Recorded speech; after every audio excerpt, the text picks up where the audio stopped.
Buenos días, ¿cómo están? Hello, ¿se escucha?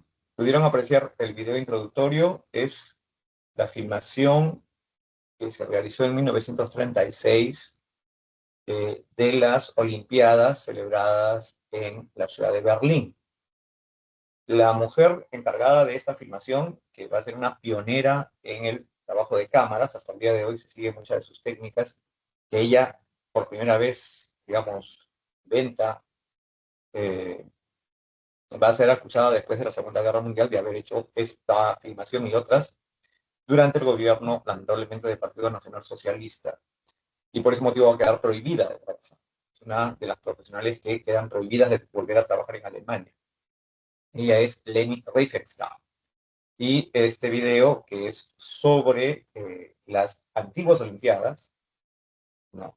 Y lo engarza al final de lo que yo les mostré, hay una secuencia ya donde estas estatuas, entre comillas, cobran vida, ¿no? Que es justamente la Olimpiada en el mundo moderno. Bien, espero que se haya visto, espero que me estén escuchando. Confirmen, por favor, si hay audio y video correctamente. El chat parece que sí funciona. Les voy a dejar acá el link completo de esta, esta filmación. Confirmen, por favor, audio. Voy a apagar la cámara y voy a compartir la separata. Pero necesito saber si me están escuchando. ¿Sí? ¿Me están escuchando? ¿Sí? ¿Alguien dice sí? Eh, ¿O no? El chat. Ok, bueno.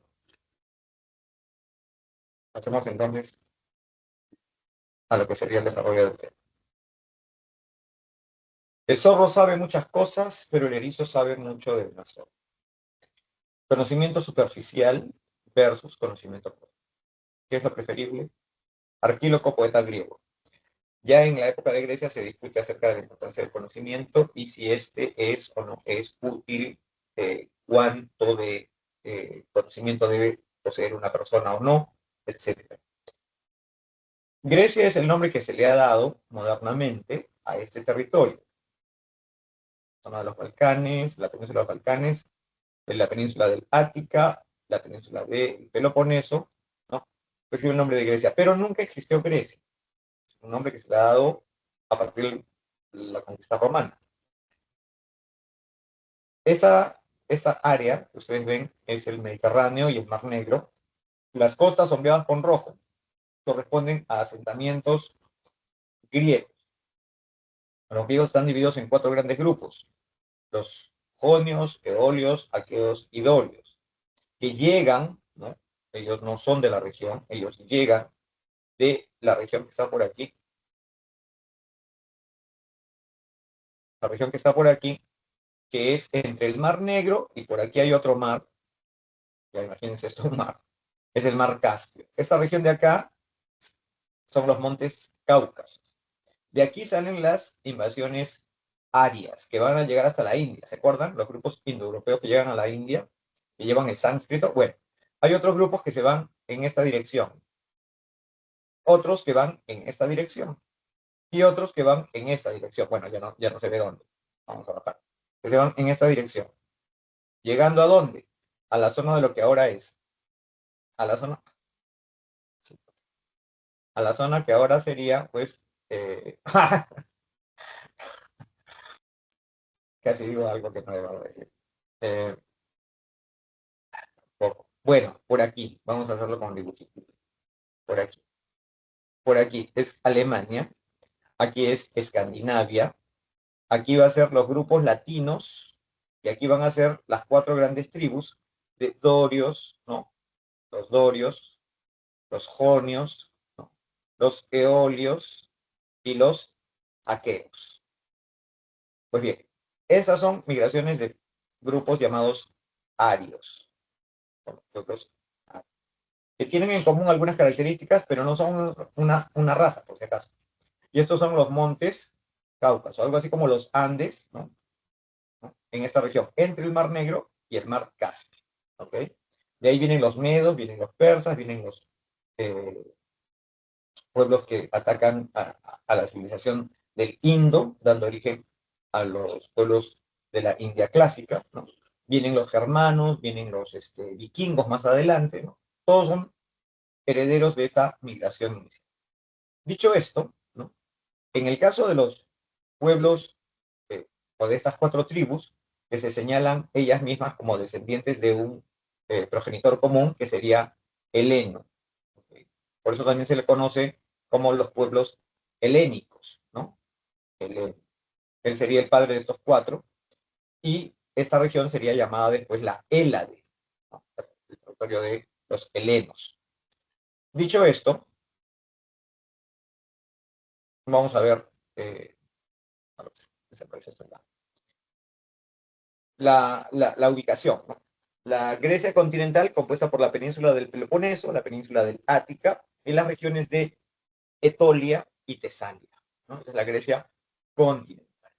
La Grecia insular está compuesta por las islas Egeas, incluyendo la isla de Creta. Está en el mar Mediterráneo oriental, y las islas del Egeo están obviamente en el mar Egeo, que es esta parte de aquí, que es un fragmento del Mediterráneo, en la parte noreste. La Magna Grecia, la Magna Grecia está compuesta por la isla de Sicilia y las costas del sur de la península itálica. ¿Por qué se le llama Magna Grecia? Porque allí, debido al clima y a su ubicación geográfica, están de intermediarios entre el este y el oeste del Mediterráneo, ¿no? Se van a desarrollar ciudades muy ricas y poderosas. Y también está la Grecia jónica. La Grecia jónica viene a ser toda la región de las costas del Asia, ¿no? Que van a ser pobladas por poblaciones principalmente de la tribu jonia, dando origen a varias ciudades griegas. Pero también hay dorios, también hay aqueos, pero la mayoría van a ser jonias, por eso se le va a denominar la Jonia, ¿sí? La Grecia jónica. Y otra característica es que al entrar los griegos a vivir por acá, obviamente, algo así al estilo Francisco Pizarro y sus apóstoles, llegan, hay reinos, hay pueblos allí, los vencen, los derrotan, los absorben, los esclavizan, y estos pasan a dominar, y son una minoría. Pero van a entrar en contacto con religión, conocimientos, formas de organización política, económica, social, que no es originaria de ellos, ¿no? Y es eso lo que va a desatar acá una efervescencia por conocer, comprender estas diferencias, dando origen a los fisiologoi, ¿no? Es decir, el conocimiento de la fisis. La fisis es el universo, del universo, que da pie después al desarrollo de lo que se denomina modernamente filosofía. Pues bien, esa es la zona de la Jonia, ¿no? Ahí son Anaxímenes, Anaximandro, eh, Heráclito, ¿no? Etcétera. Las etapas, ¿no? Las civilizaciones que se desarrollan en el Mediterráneo oriental, este es el Mediterráneo oriental, digamos, podemos trazar una línea, aparte de hacerlo, a ver,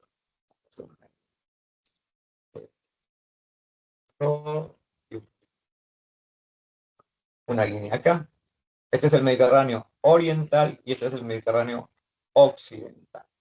Entonces, en esa región está Creta. Creta es una constante que comercia, ¿no? Tanto con eh, las costas de...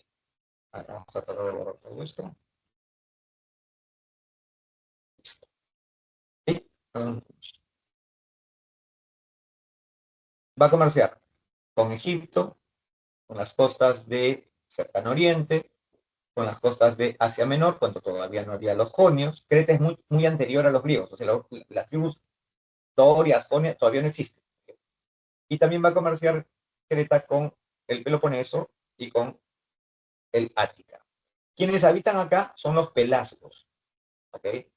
De origen incierto, ¿no? Probablemente de Asia, población que se asienta por acá, que no saben navegar, pero los cretenses están especializados en la navegación. Por eso se va a señalar que ellos son una civilización que gracias a su control del mar, ¿no? Establecen la talasocracia o gobierno de los mares. Van a llegar inclusive hasta zonas tan lejanas como Sicilia, y van a obtener también comercio con la isla de Chipre, en el Mediterráneo oriental. Otra característica importante es que son la primera civilización destacada que surge en el área, ¿no? Y entre sus características está el desarrollo del primer sistema de escritura, inicialmente de carácter jeroglífico, lo cual eh, indica su influencia eh, o la influencia de Egipto sobre ellos, pero más adelante van a crear la escritura lineal A, que es en forma de espiral. Hay evidencia de escritura lineal A en ciudades eh, minoicas como Arcanes, Knossos, Gurnia, Malia, etc. Y hablando de ciudades, ¿no? Se caracteriza también por ciudades palaciales. Estas están compuestas por estructuras multifuncionales, monumentales de 2 o 3 pisos, elaboradas con avanzadas técnicas de construcción. Tienen incluso tuberías para traer agua dentro de las viviendas, tienen estanques dentro de las casas que pueden ser calentadas, tienen baños de agua caliente, ¿no?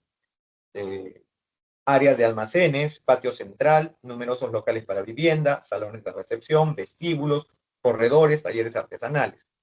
Estas ciudades palaciales, ¿no? Entre ellas destaca Knossos, que sería la principal, la mayor de todas, Malia, Pesto y Sacros, que serían las ciudades más importantes de la isla de Creta. Van a desarrollar también un culto, ¿no? Basado en la divinidad de la vegetación, una divinidad femenina, cuyos símbolos serían las aves, las serpientes, el árbol sagrado, el hacha doble o labris, ¿no? Y en honor de la diosa madre, ¿no? Se celebra la tauromaquia, un toro sagrado ante el cual se hacen piruetas, carreras, ¿no?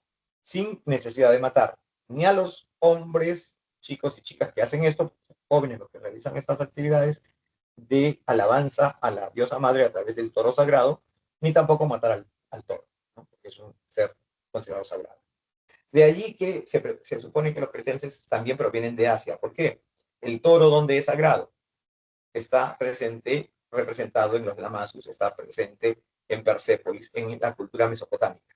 Entonces, este toro sagrado y esta diosa madre son muy comunes también en la zona mesopotámica y en el Asia Menor, perdón, en el cercano oriente, justo frente a Creta, ¿no? Por otro lado, eh,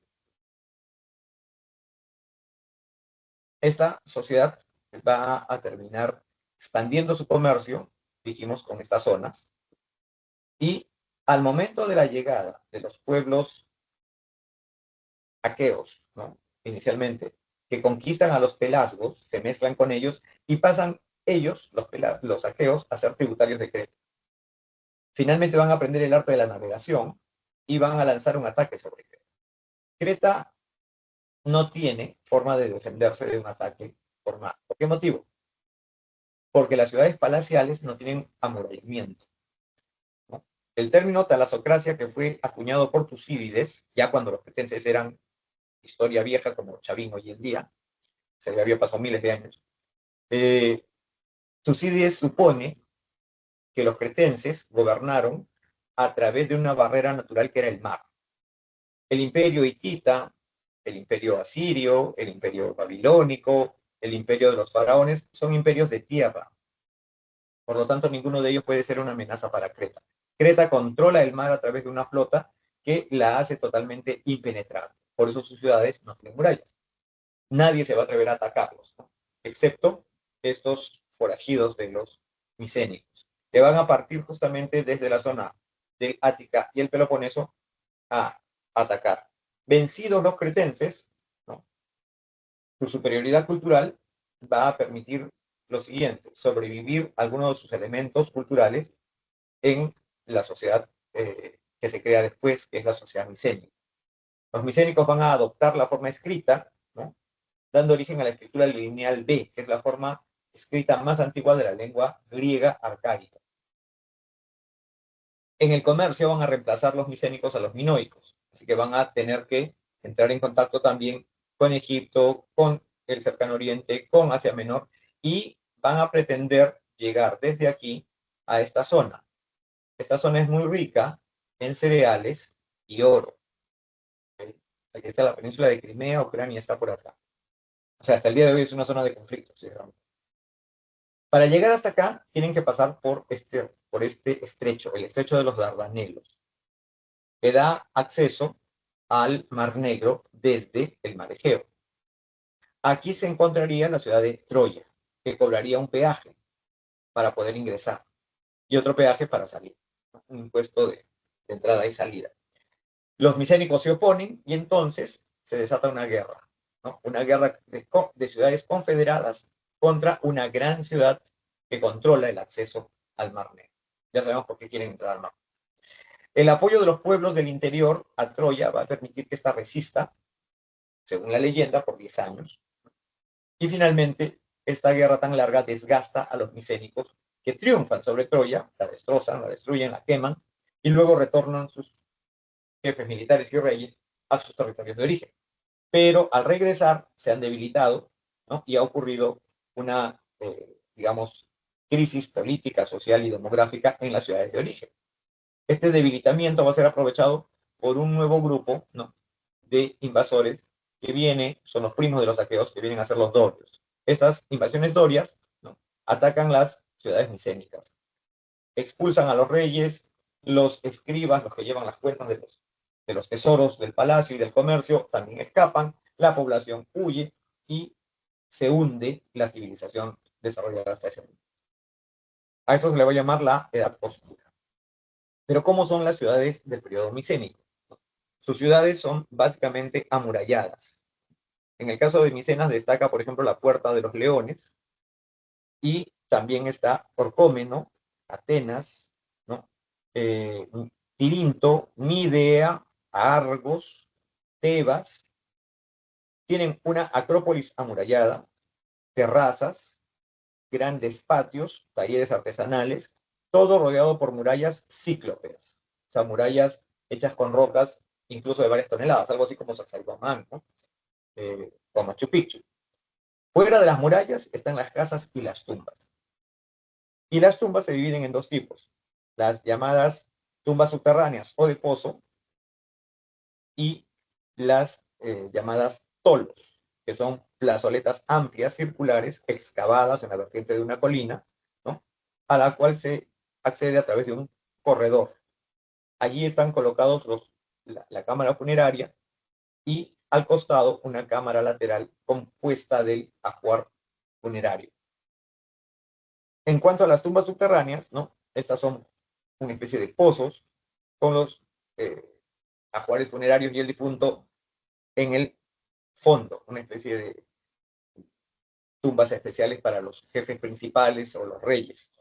Es en una de estas tumbas subterráneas que se halló máscaras de oro, ¿no?, cerámica, joyas de lugares muy distantes, ¿no?, y puñales también de bronce, ¿no?, con incrustaciones de oro y plata. Al parecer botines de piratería, lo cual nos indica que los micénicos se dedicaban constantemente al saqueo, a la guerra de otros territorios y entre ellos también. De allí su necesidad de una arquitectura defensiva. Las ciudades micénicas son básicamente ciudades construidas en partes altas, ¿no?, útiles para la defensa y con muros impenetrables, que no tienen puertas grandes ni amplias, sino más bien puertas muy estrechas, con espacios como simulando ventanitas delgadas, desde donde los vigías pueden observar a los enemigos y se pueden lanzar flechas, ¿no? Pero el ingreso de proyectiles desde el exterior es bastante difícil por eso. Este periodo entonces termina, ¿no?, el periodo de los micénicos, y da origen a lo que llamamos la Edad Oscura. A partir de este momento podemos hablar de la civilización helena, que es un proceso largo de transformaciones en el cual inicialmente los distintos pueblos que han sido atacados por la nueva migración van a dividirse, escapando unos de otros, ¿no?, las constantes entre ellos, dando origen a pequeños asentamientos en las zonas altas, alrededor de un altar, posteriormente un templo rodeado de viviendas y áreas de cultivo. Eso más adelante serán llamadas las polis. Cada una de ellas es temerosa de las otras y a su vez se atacan entre ellas constantemente. Eso no permite ni el desarrollo económico, menos el desarrollo productivo, ni el desarrollo demográfico. Comparten entre sí el panteón de dioses, el idioma, las tradiciones políticas, ¿no? Todas son gobernadas por personajes que supuestamente son descendientes de semidioses o dioses, cuando tienen reyes, y sus leyes han sido enviadas por las divinidades o por los oráculos. Entonces, tienen una base común bastante fuerte. Y se reconocen, ¿no?, étnicamente, racialmente, como herederos de las 4 grandes tribus que son los descendientes de Heleno, que sería el padre común de todos ellos. Los dorios, al atacar, ¿no?, a los micénicos, introducen el hierro. Por eso fácilmente derrotan a todos. Es decir, son civilizaciones del bronce, la cultura cretense-minoica y la cultura micénica. Son sociedades del bronce. Luego vienen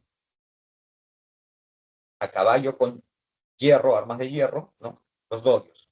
Esto provoca, repito, la destrucción de los palacios y las fortificaciones micénicas, y este estancamiento cultural se refiere a que se abandona la escritura, las técnicas de construcción, ¿no? Por ejemplo, de este periodo prácticamente no hay viviendas. No es que la gente no haya construido casas, sino que probablemente se hicieron de un material tan eh, pobre, tan... Eh, no era piedra, no era mármol, no eran estructuras gigantes, entonces simplemente con el tiempo se han degradado y han desaparecido. Esto reduce, por lo tanto, el desarrollo cultural y técnico de estas poblaciones. También se van a generar movimientos migratorios y permanentes guerras, ¿no? Es eso lo que impide que haya un crecimiento demográfico y que impide, al no haber paz, el desarrollo de las actividades productivas y comerciales. Sin embargo, este periodo termina, ¿no?, dando origen a lo que se llama la Grecia arcaica.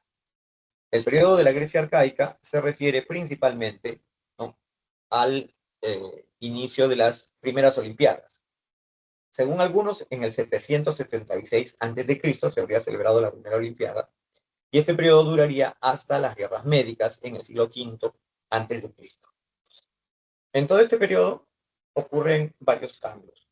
En primer lugar, la primera Olimpiada es un festival religioso hecho en honor del dios Zeus en la ciudad de Olimpia. Para evitar que las polis se estén masacrando unas a otras entre sí, y eso facilitaría la invasión de otros pueblos más lejanos, deciden celebrar competencias de carácter deportivo en honor de los dioses. Al ser este primer festival en honor del dios Zeus, se establece que durante el periodo de las Olimpiadas queda prohibido el derramamiento de sangre. No puede haber guerra, no puede haber ataques, no puede haber robos en las carreteras, ¿no?, en los caminos, y esta seguridad creada va a facilitar el desarrollo de la Olimpiada. La Olimpiada no solamente establece la paz sagrada desde que empieza hasta que termina, desde que tú sales de tu ciudad, ¿no? O sea, se establece una fecha en que los deportistas y sus comitivas tienen que salir de sus ciudades de origen para dirigirse a Olimpia. Todo ese periodo de ida y vuelta, incluido el periodo de realización de las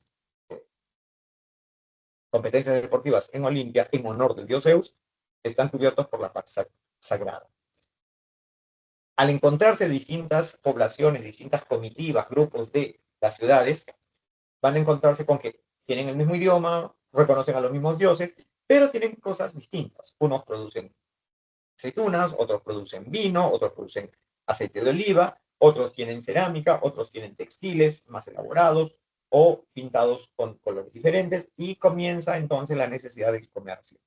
El comercio es imposible si es que los caminos no están en buen estado, o si es que al pasar por el camino te van a asaltar, o si es que sale tu carreta y se encuentra con una guerra 2 días más allá. Por ese motivo, se va a incentivar, ¿no?, por este afán de comerciar y de elevar la producción y las ganancias, sobre todo por los impuestos que significa la compra y venta para los reyes, se va a incentivar la creación de nuevos festivales religiosos, donde también exista la paz sagrada. Se van a declarar los Juegos en honor de Atenea en Atenas, los Juegos en honor de Apolo en las islas de Delos, y esto va a facilitar, ¿qué cosa?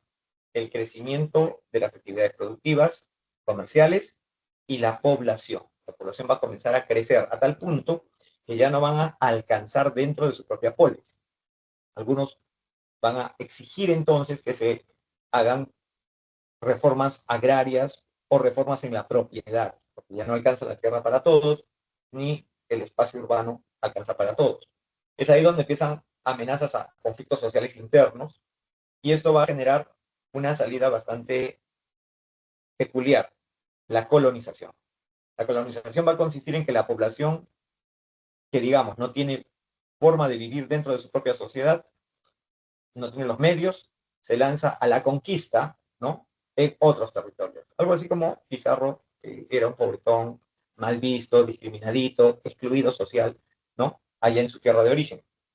Y esta colonización se realiza en primer lugar hacia las islas del mar Mediterráneo, entre Asia y la península del Ática, que es las islas del mar Egeo. Estas van a ser conquistadas, la población esclavizada. Luego se van más allá, dando origen a la fundación de las ciudades jonias, o la Jonia griega. Luego van hacia el norte, el Mar Negro, y también se van hacia el oeste, alcanzando Sicilia y las costas del sur de Italia. Como ven, este es el resumen, ¿no? Acá podemos apreciar justamente hasta dónde, hasta dónde llegaron, ¿no? Ah, no. Vamos a ver. Llegan, esta es la Magna Grecia, esto viene a ser la Jonia, todas estas de acá son las islas del mar Egeo, ¿no? Van a llegar también hasta Francia, el sur de Francia actual, y la costa sur oriental de la España actual. Massalia, una colonia fundada por ellos, ¿no? Es la actual puerto de Marsella, que es el puerto más importante de Francia hasta el día de hoy, desde esa época hasta hoy, ¿no? En el Mediterráneo. Emporium es la actual Ampurias, también en España, ¿no? Y Hemeroscopio, otra ciudad en lo que ahora sería la parte de la llamada Costa de Oro de, de la España actual. Todas estas expansiones, ¿no? Van a significar qué cosa. Entran en contacto con otros pueblos, con otros materiales, con otras actividades productivas, y eso va a generar la formación de ciudades propias, independientes de la metrópoli, ¿no? Estas nuevas ciudades-estado tienen un gobierno propio, con un culto propio, pero que está relacionado con la ciudad matriz. No le deben impuestos, no le deben sumisión política a las ciudades de donde ellos salieron. Ellos están creando su propio entorno, ¿no? Ellos están creando sus propias ciudades. Este proceso, ¿no? Es llamado la gran colonización. También ocurre en este periodo la reintroducción de la escritura. Y finalmente es sucedido por el periodo de la Grecia arcaica. ¿Cuándo termina la Edad Oscura? ¿No? En el periodo de las, perdón, cuando termina el periodo de la Grecia arcaica, ¿no? En el periodo de las guerras médicas. Este periodo llamado Edad Oscura, ¿no? Que termina con las primeras Olimpiadas, da paso a el desarrollo de idioma común, religión común. Esos son los elementos básicos que los unifican, ¿no? Pero no crean un solo gobierno. Ojo, cada polis tiene sus propias normas, cada polis tiene su propio esquema económico y generalmente están peleándose entre ellas. ¿Okay? Hay que recordar ese detalle también. Pero frente a enemigos externos tienden a hacer alianzas. A veces apoyan al enemigo una contra la otra, también es cierto. En este periodo, entonces, ¿no? Se enfrentan casi todas ellas, ya sea por separado o en confederación, al imperio persa. Derrotado el imperio persa, va a surgir el apogeo de una de ellas, que es Atenas. Posteriormente, Atenas representa una amenaza a una ciudad del sur, en la península del Peloponeso, que es Esparta. Y se desata entonces una guerra entre las dos, Esparta y Atenas, que van a tener dos modelos políticos muy diferentes y que van a ser representativos desde esa época hasta hoy día de la política o la organización social y política en el mundo actual. Uno es el modelo de tendencia democrático, ¿no? Y el otro es el sistema de gobierno monárquico concentrado, en el caso de Esparta, en dos reyes. un gobierno de élite y el otro un gobierno entregado a la mayoría de la población con derechos, porque población sin derechos, ¿no? Que decide qué se hace y qué no se hace en la ciudad de Estado. Sobre todo en el caso de Atenas, en este periodo alcanza su máximo esplendor en artes, ¿no? Ciencias, ¿no? En la vida política y económica. Esparta, que no desarrolla en artes ni en ciencias, desarrolla sí la política y es autosuficiente económicamente. Su política se basa principalmente en la expansión y el control militar. Y va a sobrevivir a Esparta hasta la época de la conquista romana, mientras que Atenas no sobrevivirá. Su periodo democrático, ¿no? Es bastante corto porque se sucede por el periodo de el predominio de la demagogia. La democracia va a facilitar que todos puedan opinar, participar en la política, algo así como lo que pasa hoy día, y esto va a permitir que los peores asuman el poder. Lo que le pasó a Atenas es lo que nos está pasando en el mundo moderno, pero nadie quiere entender eso. No importa. Igual vamos a desaparecer. Va a ganar Rusia y China, que son espartanas, ¿no? Gobiernos dirigidos por prácticamente una élite que no admite crítica ni oposición. No digo que Esparta sea mejor, ¿eh? Simplemente que es un modelo que hasta el día de hoy se tiene en cuenta en muchos gobiernos del mundo.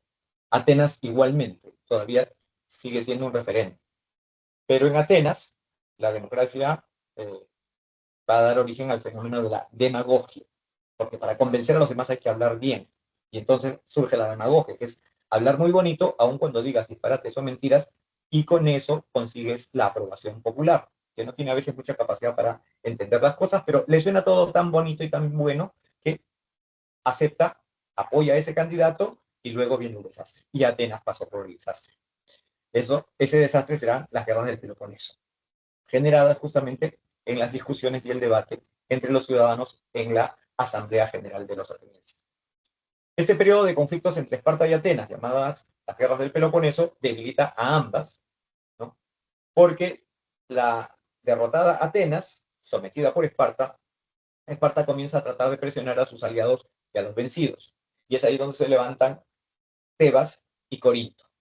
Ante eso, se da un proceso de guerras de todos contra todos, provocando el peligro de que el rey de Persia termine aprovechándose de esta situación y lanzando un nuevo ataque contra las polis. ¿Quién queda en medio? El reino de Macedonia. Filipo entonces, para preservar la existencia de su propio reino y ampliar su expansión, decide atacar a las polis y las somete a todas. Y se hace nombrar jefe militar de todas las polis griegas y árbitro supremo de los conflictos entre las polis griegas. Luego de su asesinato, le sucede en el cargo Alejandro, quien también tiene que enfrentar una rebelión de las polis contra él, al tiempo que el imperio persa, que felizmente en ese momento tenía una crisis interna, no aprovecha la situación para atacar a Macedonia. Recuperado Alejandro, al reprimir la rebelión de las polis griegas, las obliga a entregar destacamento militar cada una de ellas para formar un gran ejército e ir y derrotar al imperio persa. ¿Por qué? Porque el imperio persa atacó en 3 guerras, las guerras médicas, a las distintas polis griegas. Así que es una especie de venganza que Alejandro quiere realizar para ganarse el apoyo sincero, ¿no?, de las polis. Esto da origen al triunfo de Alejandro sobre los persas y la creación del imperio alejandrino, que tampoco dura demasiado tiempo, no dura más de 10 años, y a su muerte se divide en reinos llamados los reinos helenísticos, y se difunde la mezcla entre la cultura de origen griego y las culturas locales en Asia o África. A ese periodo se le llama la cultura helenística, que sería la última etapa del desarrollo de la civilización de los griegos. Continuemos entonces. Respecto de las polis, me escuchan, ¿no? A ver. Sí me escuchan, ¿no? No voy a contestar. ¿Están aquí?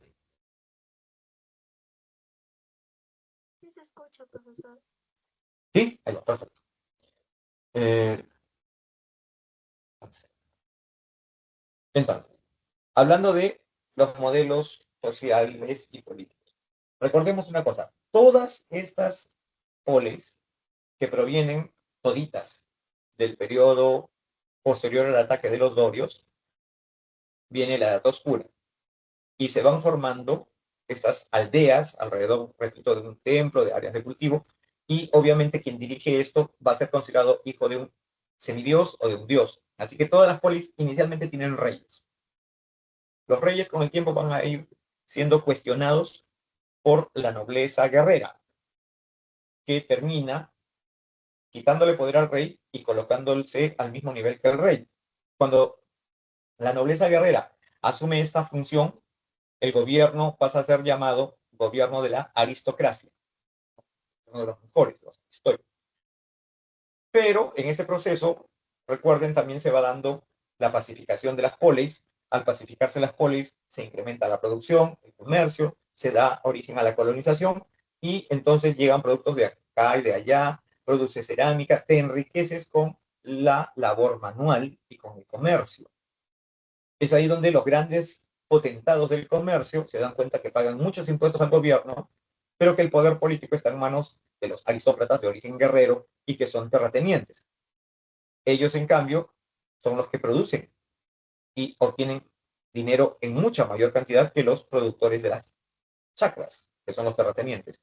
Y entonces exigen acceso al gobierno. Cuando lo logran, es decir, son admitidos para votar y también para ser nombrados a los cargos públicos, vemos la transición entre la aristocracia a la oligarquía. Entonces tenemos monarquía, aristocracia, oligarquía. Los más ricos pasan a tener también función de gobierno. En Atenas, esto va a llegar a otro nivel. ¿Por qué?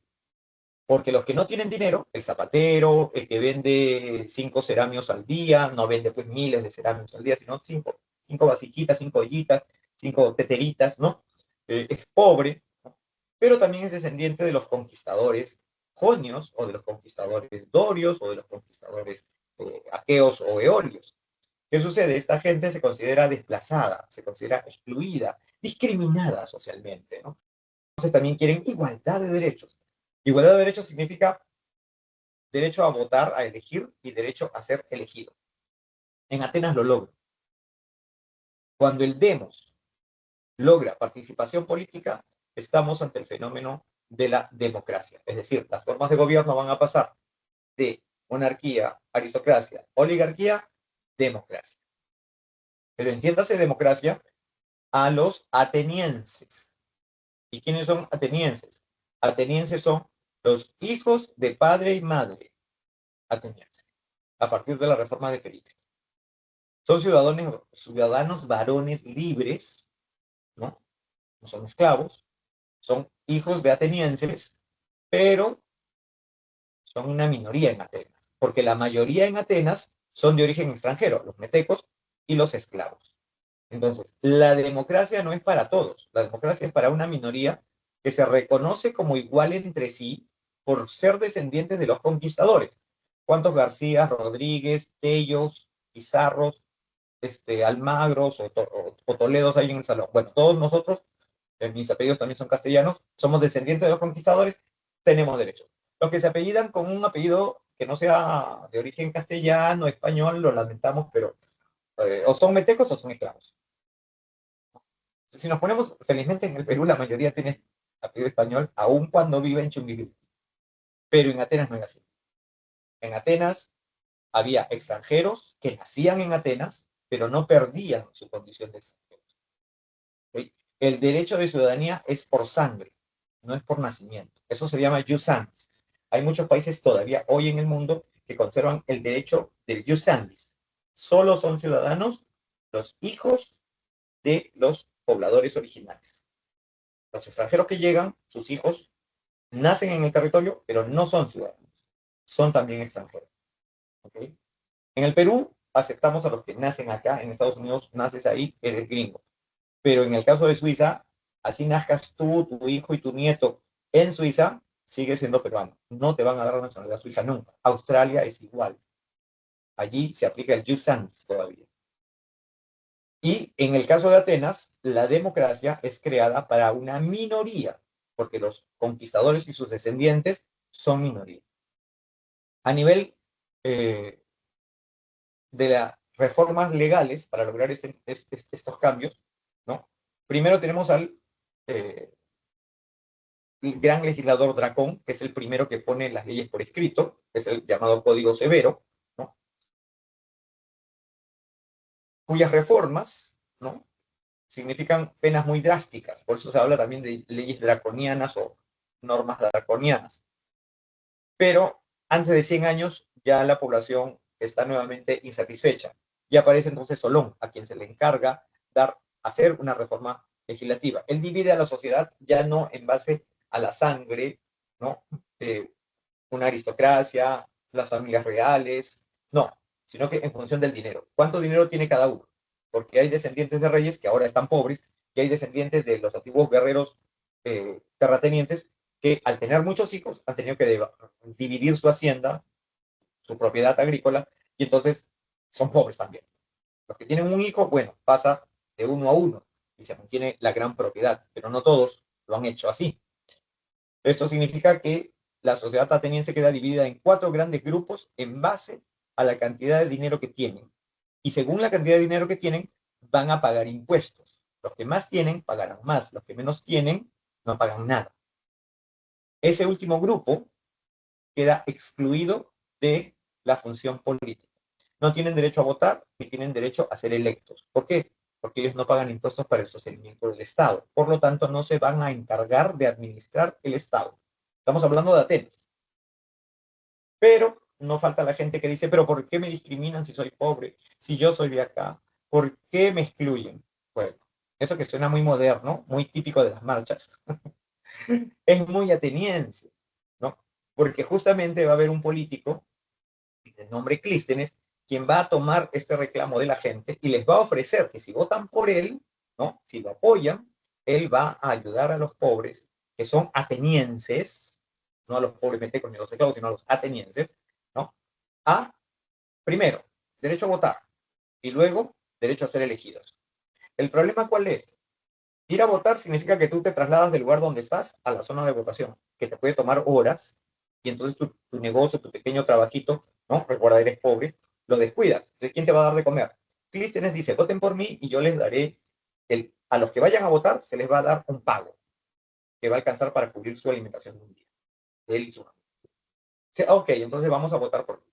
Votan por él, lo eligen y él establece el pago para todos los que van a ir a votar. Obviamente, todos los que van a votar van a recibir un pago, votan por él más, ¿no? Sigue siendo reelecto. ¿Qué pasa? Ahora piden derecho a ser funcionarios. No solamente derecho a votar, sino también a ser candidatos a los cargos públicos.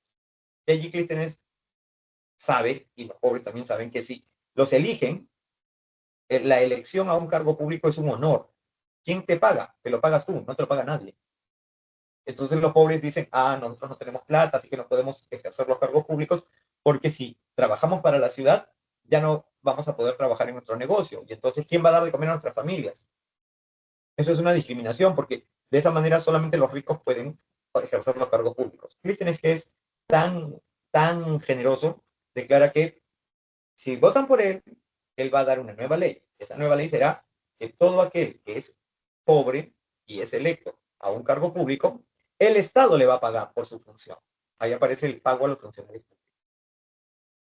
Así que Clístenes es el que establece el pago a los funcionarios y el pago por ir a votar. ¿Qué sucede después? ¿Quién establece cuánto ganan los elegidos? Adivinen. ¿Quién establece cuánto ganan los elegidos? Los funcionarios del gobierno, o sea, ellos mismos. Los electos establecen cuánto van a ganar. Cualquier coincidencia con el Congreso, que ahora en diciembre va a decidir cuánto va a ganar el próximo año, no es coincidencia, es herencia y legado histórico. Así fue creada la democracia en Atenas y así sigue entendiéndose la forma de organizar la economía de los funcionarios del Estado. Esto se lo debemos a Clístenes, no al neoliberalismo y Fujimori, no a PPK, no a Toledo, no a Odría, ni a Leguía, ni a nadie. Esto viene de Atenas. ¿Se acuerdan que les dije que muchas cosas tenemos de un mundo más antiguo, no me estaba refiriendo a los mochicas, me estaba refiriendo justamente a esto. Y luego va a venir Pericles, ¿no? Quien va a terminar de realizar estas reformas de modo mucho más amplio. Pero ante el peligro de que muchos atenienses se casaban con extranjeras, ya sea por actividades comerciales o las diplomáticas, él cierra la ciudadanía solamente para los hijos de varón y mujer ateniense. Ya no es válido que un ateniense se case con una egipcia, por ejemplo, porque ese hijo deja de ser ateniense, ¿no? La ciudadanía se cierra aún mucho más. Ojo con ese detalle. Estamos hablando de un sistema democrático. Pero la democracia funcionó en Atenas porque era para una minoría. Cuando se extiende, como hoy en día, a una mayoría total, al parecer deja de funcionar, porque en ningún sitio funciona bien. Sigamos. Organización política. Los arcontes, ¿no?, son el poder ejecutivo. Ellos se encargan de los asuntos administrativos y religiosos. El factor legislativo está compuesto por la Asamblea Popular, hay que tener 18 años para ser miembro de ella. Ellos son los que aprueban las leyes y participan o no en las guerras, deciden declarar o no una guerra o la paz. El Consejo de los 500 Obule, creado por Solón, es el que propone las leyes. Y los eliastas vienen a ser el tribunal que administra justicia, ¿no?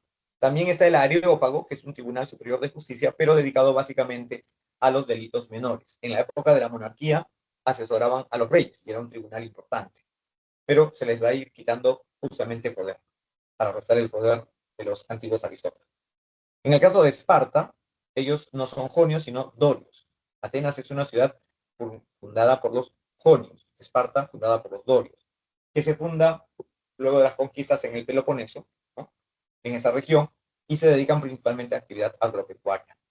Para poder expandir su área de cultivo y poder tener mano de obra, se dedican constantemente a las guerras. Por eso se especializan en la formación de soldados de infantería, que son los hoplitas, ¿no?, que combaten en una formación llamada falange. Esta formación va a ser tomada también por Alejandro Magno y Filipo II. Esta sociedad también entra en conflicto interno, ¿no?, y delegan el poder en Licurgo. Así como se delegó en Atenas el poder en Dracón, en Solón, en el caso de Esparta se delega el poder para hacer y deshacer las leyes a un sabio, que no tiene partidismo político alguno. Las polis griegas tienen una fase en la cual se habla de los 7 sabios de Grecia o los 7 tiranos. ¿Por qué se les llama tiranos? Porque la tiranía en el mundo griego es entregarle el poder absoluto a un hombre que no tiene vínculo político con ninguna de las facciones que están en pugna. O sea, es un tipo imparcial. Y generalmente son sabios, filósofos, si quieres llamarlos así. Y a estos tipos se les encarga dar leyes para evitar una guerra civil, un conflicto interno, ¿no?, que llevaría a su debilitamiento como polis y por lo tanto, al estar débiles, podrían ser atacadas por otras polis o por otros pueblos más lejanos, ¿no? Entonces, para evitar la autodestrucción, ellos prefieren entregar el poder a uno que de una forma u otra los ponga de acuerdo a todos, ¿no? Dracón y Solón en el caso ateniense, Licurgo en el caso de Esparta. No son los únicos en ese caso, hay muchos más en cada polis. Él es el que va a dar la reforma o constitución de Esparta llamada la Retra, basada en el oráculo del dios Delos, dios Apolo. Se establece que la ciudadanía está en manos de los varones, llamados homoioi, iguales entre sí, descendientes todos ellos de los guerreros dorios. Estos no se ocupan absolutamente de nada, excepto gobernar y la guerra. La actividad de la guerra y el gobierno son sus únicas funciones. No pueden dedicarse a labrar la tierra, al comercio, a la artesanía, nada de eso. Para eso están los periecos, que son hombres libres, se les ha perdonado la vida, se les ha perdonado porque se han rendido ante los homoioi, no se han enfrentado, han entregado sus propiedades, sus tierras, no tienen derechos ciudadanos, pero se encargan justamente de las actividades productivas y forman parte de la soldadesca de las falanges. Ellos no tienen cargo militar, ellos solamente pueden ser soldados simples. Por debajo están los ilotas, que son justamente los prisioneros de guerra esclavizados que van a ser enviados por el gobierno espartano a trabajar en las tierras de cada homoioi. A cada homoyoy, llegada a la mayoría de edad, que es 30 años, se le entrega el cleros, que es una cantidad de hectáreas de tierra para que de esa tierra se alimente. ¿Quién la va a trabajar? El homoyoy no la trabaja, sus hijos menos. La trabajan los ilotas, que son esclavos asignados por el Estado. Cuando el homoyoy se muere, su tierra regresa al Estado y los esclavos también regresan al Estado. Y el Estado decide a quién se lo da. Puede ser que se lo entregue al hijo del homoyoy muerto o a otro homoyoy. A nivel político, no, de acuerdo con la reforma de Licurgo, se establece la diarquía, que es una monarquía dual, compuesta por los descendientes de las dos familias con derecho al trono, que son los descendientes de Hércules. Estos son los Agíadas y los Euripóntidas, ¿no? ¿Por qué son dos reyes? Uno se queda en la ciudad y el otro parte con el ejército en caso de guerra. Su carácter es vitalicio y hereditario. Si uno de ellos muere, rápidamente es reemplazado, ¿no? Pero al haber otro rey en funciones, nunca el gobierno está acéfalo. Por otro lado, tenemos la Asamblea Popular o Apela, compuesta por los mayores de edad, o sea, aquellos que tienen 30 años o más, y hoy de 30 años o más. Estos se van a encargar de escuchar las propuestas de ley y decir sí o no a la propuesta de ley. Ellos no tienen iniciativa legal. Quienes tienen iniciativa legal son los ancianos, electos por la Apela. Estos son los gerontes, que son 28 ancianos, mayores de 60, o sea, por eso se les llama ancianos, y que se encargan de dictar las leyes o de modificarlas. Esta ley que proponen es presentada a la apela, quienes deben decir sí o no, nada más. No tienen ellos la capacidad de modificar la ley, los gerontes se encargan de eso. Y para controlar a los reyes y controlar el comportamiento de la sociedad en general están los éforos. Los éforos fueron un consejo superior nombrado cada año por la Gerusia. Inicialmente se dedicaban a la actividad de inspeccionar y auxiliar al rey en la vigilancia de la vida pública y en la administración de justicia. Poco a poco concentraron mayor poder, reduciendo el poder de los reyes. De esta forma, en Esparta tenemos un gobierno de carácter conservador. La mayoría de edad en Atenas, para ser miembro de la asamblea o eclesia, ¿no? Aquí es 18 años. En cambio, en Esparta, para ser miembro de la asamblea hay que tener 30. Y para ser elegido al llamado congreso, digamos, 60. ¿No?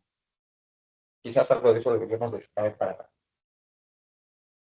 Las guerras médicas, ¿no? Básicamente ya voy a resumir porque si no entramos a Roma nunca.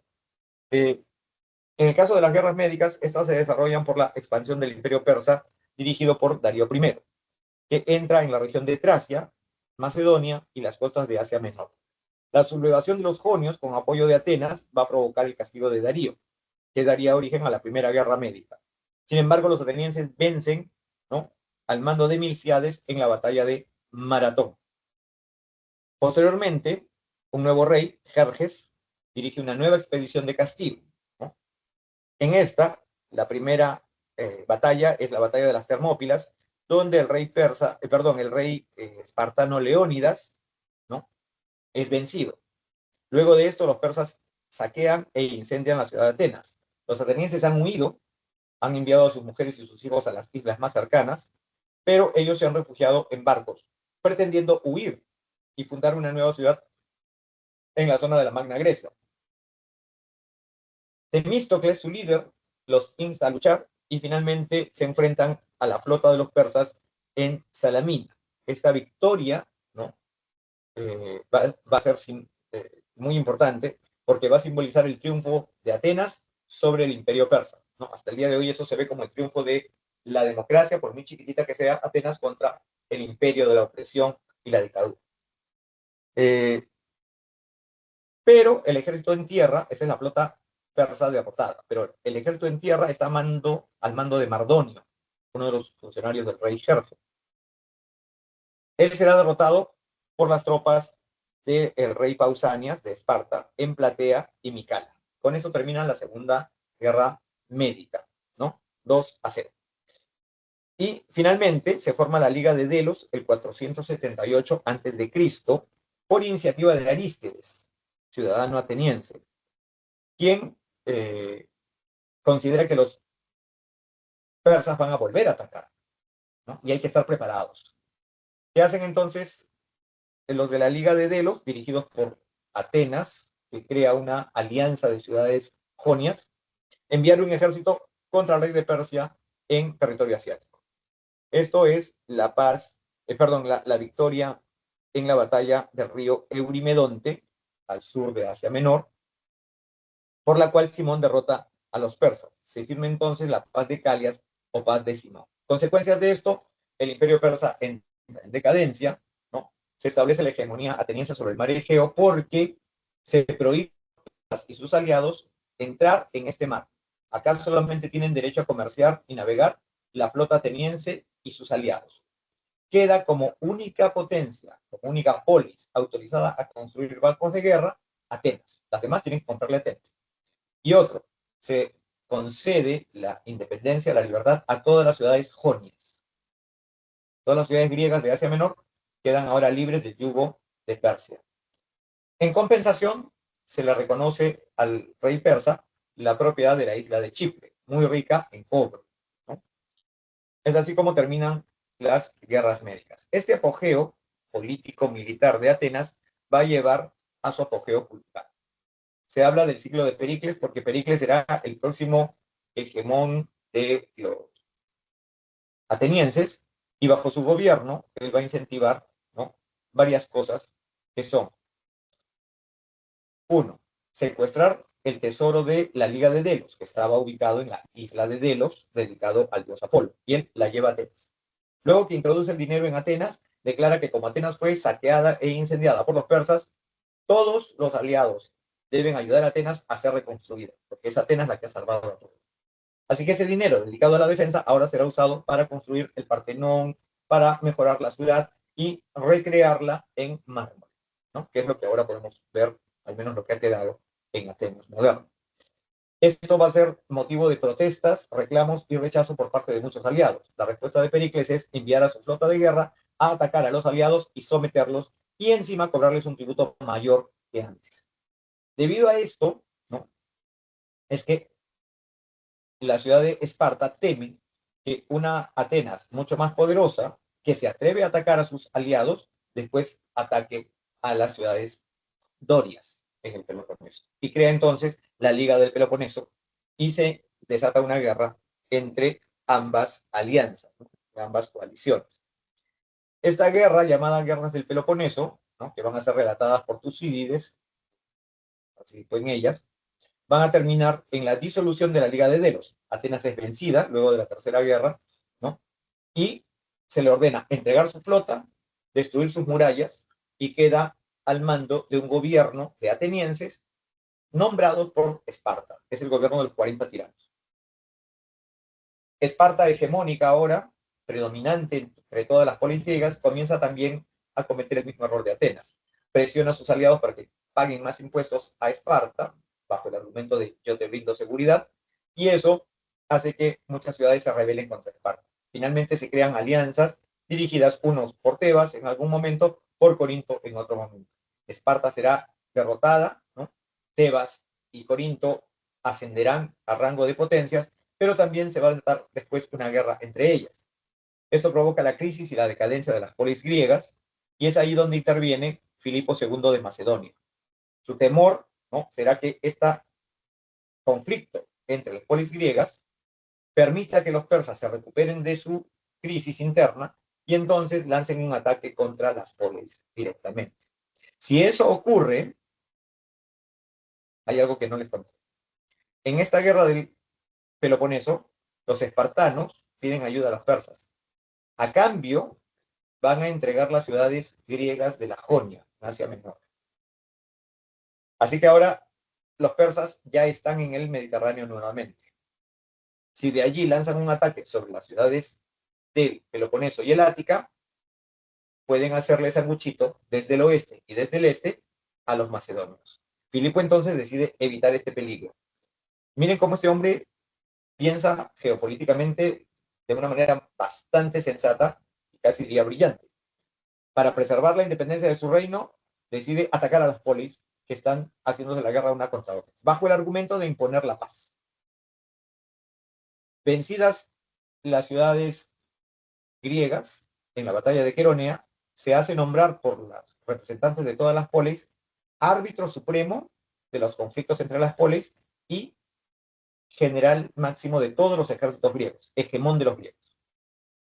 Y entonces crea la Liga de Corinto para liberar a las polis sometidas por los persas, ¿no? Gracias a la ayuda de Esparta. Es asesinado antes de lograr esto y su hijo tendrá que enfrentar una rebelión de las polis griegas. Luego de derrotarlas a todas ellas y someterlas de manera muy dura, les exige entregar un contingente militar para lanzar un ataque contra el imperio persa y rescatar a las ciudades de la Jonia, volverlas a liberar, como lo hizo Atenas antes. Esto lo hace Alejandro para ganarse el apoyo sincero de las polis, que lo veían a él más bien como un conquistador bárbaro antes que como un griego. Recordemos que Aristóteles fue maestro de Alejandro, pero los macedonios no son griegos.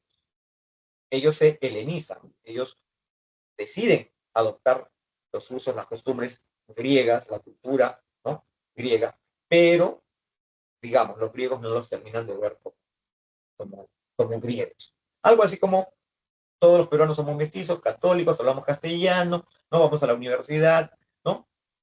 Muchos se consideran hispanos y entonces los españoles dicen, pero estos indiecitos cosas se creen, ¿no? Una cosa parecida, ¿no?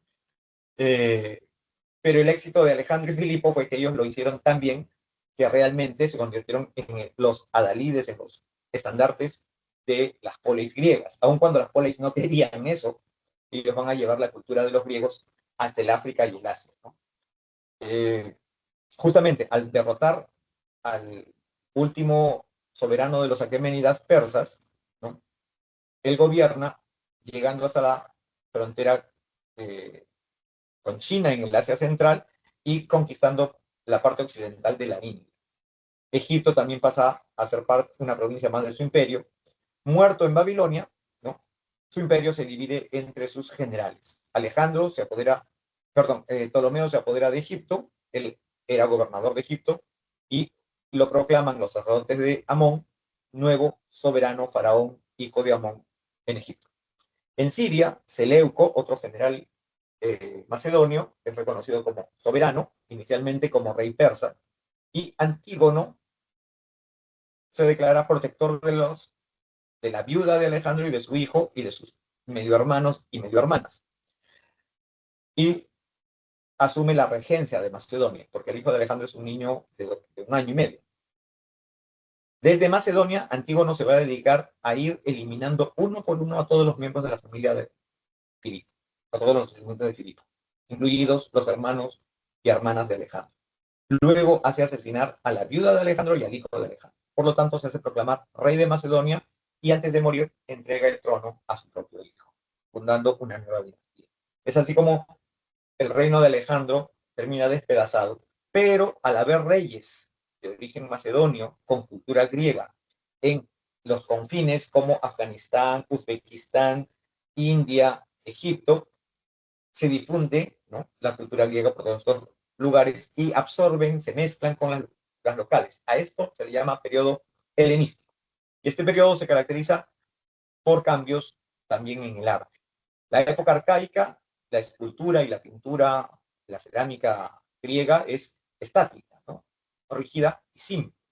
El periodo clásico, ¿no?, es el equilibrio y la armonía. Se representa, por lo tanto, los valores idealistas, ¿no?, haciendo una exaltación de la representación natural, pero bajo un canon, bajo un modelo, ¿no?, de perfección, de armonía y equilibrio. El periodo helenístico, que es ya la mezcla con las culturas asiáticas, ¿no?, va a primar la representación de las emociones, una realidad dramatizada sin dejar de ser naturalista, ¿no? Entonces tenemos acá, por ejemplo, el dolor, ¿no?, la desesperación, la angustia, pero aquí no vas a ver eso. En las esculturas del periodo clásico jamás vas a ver ese tipo de emociones, ningún tipo de emoción en realidad. Son actitudes trascendentes, ¿no? Esto también se representa en la literatura, en la cerámica y la pintura.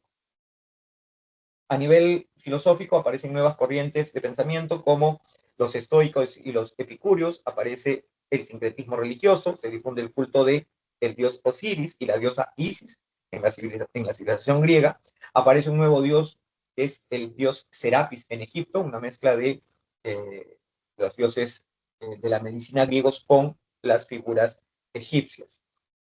Y también aparece la figura del rey Evergetes o rey benefactor, que se encarga de dirigir el gobierno de manera autoritaria y paternalista. Estos reyes van a dedicarse a brindar servicios de educación gratuita a los súbditos, van a ofrecerle algunos servicios de salud como los gymnasium, que también son de acceso gratuito, para ganarse el apoyo de la población, que no son griegos. Ellos no son griegos, la población es egipcia, asiática, y los reyes son griegos. Entonces, al brindar estos servicios, tratan de ganarse la fidelidad de la población, ¿no? Para que olviden a sus antiguos soberanos locales. Vayamos ahora a Roma, ¿no? En el caso de Roma, bueno, de Grecia hemos heredado el conocimiento racional, que se traduce primero en los fisiologoi y luego en la filosofía, aunque la filosofía, a partir de Sócrates, viene a ser un rechazo de los fisiologoi y un rechazo del sofismo, ¿no? Que viene a ser una actitud tolerante, abierta, inquisidora de otras formas culturales. También hemos heredado la estética, ¿no? Y los cánones arquitectónicos. De respecto de Roma, ¿no? Esta sociedad se desarrolla en lo que ahora es Italia, dividiéndose en Italia continental, situada al norte, entre los Alpes y los Apeninos, en la zona regada por el Po, ¿no? Los antiguos la llaman la Galia Cisalpina, allí habitaban los galos. La Italia peninsular, que tiene una forma alargada, y está atravesada por los montes Apeninos. La Italia insular, ¿no? Compuesta por las islas de Sicilia, Córcega y Cerdeña. ¿Qué pueblos habitaron estos territorios? Los ligures, ¿no? Que probablemente descienden de los mediterráneos, se instalan en las márgenes del río Po, ¿no? En esta región. Por aquí está. No se ve de otro poco. Acá se va a ver solo el Tíber y el Arno. Bueno, después está por acá. Luego tenemos, perdón, está por acá. Los itálicos, que son de origen indoeuropeo. Ellos invaden esta región y luego se trasladan hacia el sur, ¿no? Y hacia la isla de Sicilia por acá. Ellos traen las técnicas del bronce y del hierro, ¿no? Y se dividen en umbrios, sabinos y samnitas. Llegaron a poblar los montes apeninos y la llanura del Lacio va a ser después denominada, ¿no? El territorio de los latinos. Los griegos se establecieron al sur, formando la Magna Grecia, sobresaliendo las ciudades de Tarento, Nápoles y Siracusa. Mientras que los etruscos, se ubican en esta región, proceden de Asia Menor. Ellos ocupan la región llamada de la Toscana, modernamente, construyendo ciudades amuralladas. Ellos van a introducir el arco, aplicándolo en bóvedas, en la cúpula de los monumentos, en los puentes, en las cloacas y alcantarillados de las ciudades. Destacaron escultura, pintura y metalurgia. Ellos asimilaron e introdujeron la cultura griega en Roma, siendo los latinos sus herederos. Por otro lado están los galos, ¿no? Que ocuparon la Galia Cisalpina, o sea, el valle bañado por el río Po. En el siglo VI avanzan hacia el sur y saquean la ciudad de Roma, obligando a los romanos a construir posteriormente una muralla perimétrica alrededor de su ciudad. Y este ataque a Roma, en ese momento era una ciudad pequeña, casi una aldea, que tenía pacto, alianza de defensa con otras ciudades alrededor y otros pueblos, estos no vienen a salvar a los romanos. Los romanos tendrán que pagar oro y plata a los galos para que abandonen la ciudad, para liberarse, ¿no? Sufren una extorsión. Pero luego de esto, los romanos deciden vengarse de cada una de las ciudades y reinos que no los ayudaron y que violaron el acuerdo de defensa mutua. En los 200 siguientes años, Roma va a iniciar una serie de guerras contra estos pueblos que les fallaron. Y finalmente van a llegar a ocupar este territorio. Luego de ocupar este territorio, se van a lanzar a atacar a los etruscos, los van a absorber. Y luego de absorber todo esto, se van a lanzar a atacar a los griegos. Los griegos tienen ciudades en Sicilia. En Sicilia también están los fenicios. Así que se lanzan a apoderarse de esto. Al hacer esto, Fenicia, perdón, una ciudad de origen fenicio que es Cartago, en África, ¿no? Que había firmado un acuerdo con los romanos, ve amenazada su control de Sicilia. Y es a raíz del control de Sicilia que Roma lanza su ataque contra la ciudad de Cartago. Le arrebatará a Cartago no solamente la ciudad en África, sino los territorios que tiene en Francia y posteriormente en España. Y es así como Roma queda dueña del Mediterráneo occidental. Al hacer esto, ahora sus ejércitos se lanzan hacia el Mediterráneo oriental. Estas son las costas de Grecia, por si acaso. Así que conquista Grecia y luego conquista, ¿no? Por acá, el Asia Menor, donde estaba Troya por acá, la Jonia, que es toda esta parte de acá. Luego conquista también Judea. Judea no es conquistada. Los judíos se ofrecen, se regalan. Le piden la alianza y la protección a Roma. Y Roma manda un ejército para protegerlos, ¿no? Y finalmente conquista Egipto. Así que conquistada toda la costa de África, toda la costa de Europa y toda la costa de Asia, Roma es dueña de todo el Mediterráneo, que se convierte en el Mare Nostrum, en nuestro lago, le van a decir los romanos. Es así como el incumplimiento de un acuerdo de defensa mutua desató la furia de Roma, llevándola a una conquista continuada de todos los territorios alrededor de ella. Algo así como el Perú pidiendo pues la restauración del antiguo virreinato para todo Sudamérica. Bueno, eso será cuando ustedes sean presidentes después de escuchar y convencerse de que mis clases no son pavadas. Sigamos. En cuanto al periodo histórico, tenemos la monarquía, en primer lugar, que se divide en dos etapas, ¿no? La etapa latina, con los reyes Rómulo, que crea el primer senado y divide la sociedad en tres tribus. Luego Numa Pompilio, que organiza la religión y el calendario sagrado. Tulio Hostilio, que conquista la ciudad de Alba Longa, de donde habrían salido Rómulo y Remo. Anco Marcio, que construye el primer puente en Roma, el puente Sublicio, y construye el primer puerto, el puerto de Ostia. Roma no está a orillas del mar Mediterráneo, está a orillas del río Tíber. Y el puerto de Ostia, ¿no? Es el puerto que va a conectar a Roma con el mundo. Ese sí ya está en la zona del Mediterráneo. También va a traer a los latinos a la montaña o colina del Aventino y construye el acueducto de Aquamarcio. Luego de su muerte, asume el poder un etrusco, un extranjero, ¿no? Es Tarquino Prisco el Viejo. Con él llegan las técnicas de construcción y los estilos etruscos. Él manda construir el templo a la tríada capitolina, ¿no? Manda construir la cloaca máxima y el gran circo. Introduce el uso de la toga purpúrea, el cetro y una guardia de 12 lictores para el soberano. A su vez, ordena construir los pórticos del foro romano. El siguiente soberano de la dinastía etrusca es Servio Tulio. Él construye los llamados muros serbios, 7 kilómetros de diámetro alrededor de la ciudad, incluyendo las 7 colinas, ¿no? El Palatino, el Capitolio, el Celio, el Aventino, el Quirinal y el Esquilino. Estas son las 7 colinas que conforman Roma. Por eso se llama Roma la ciudad de las 7 colinas. Crea también una asamblea para discutir plebeyos y patricios los asuntos de Estado. Esa es la asamblea centurial. Por lo cual comienzan los reyes etruscos a ser mal vistos. Están igualando a los de abajo con los de arriba. Los de arriba son los patricios. Ellos resienten que los plebeyos, que son de origen extranjero, además, no son descendientes de los fundadores, tengan acceso al gobierno. El último rey de la dinastía etrusca será Tarquino el Soberbio. Él derrotó en guerras a los latinos y los volscos, ¿no? Continúa la construcción del gran templo a Júpiter, pero será expulsado por una rebelión organizada por el patricio Bruto y Tarquino Colatino. Esta rebelión tuvo por objetivo expulsar a los etruscos de Roma, ¿no?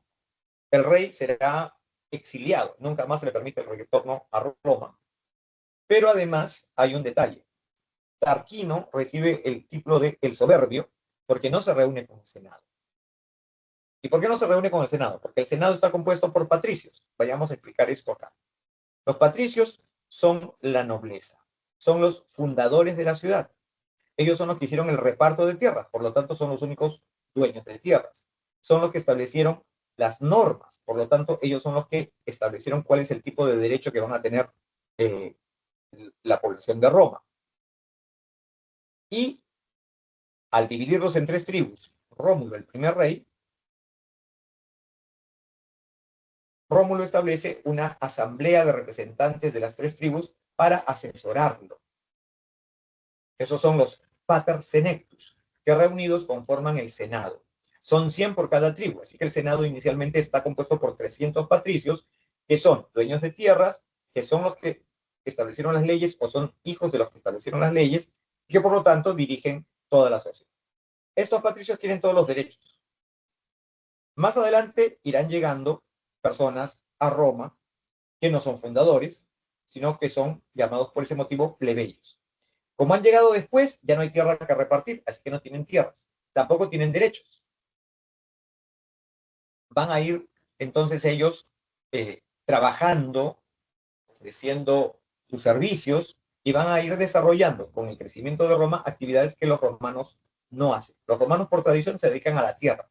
No tienen esclavos todavía, así que trabajan la tierra el patricio y sus hijos. Y se sienten orgullosos y tienen una vida frugal, como los campesinos de Perú hoy en día. ¿Okay?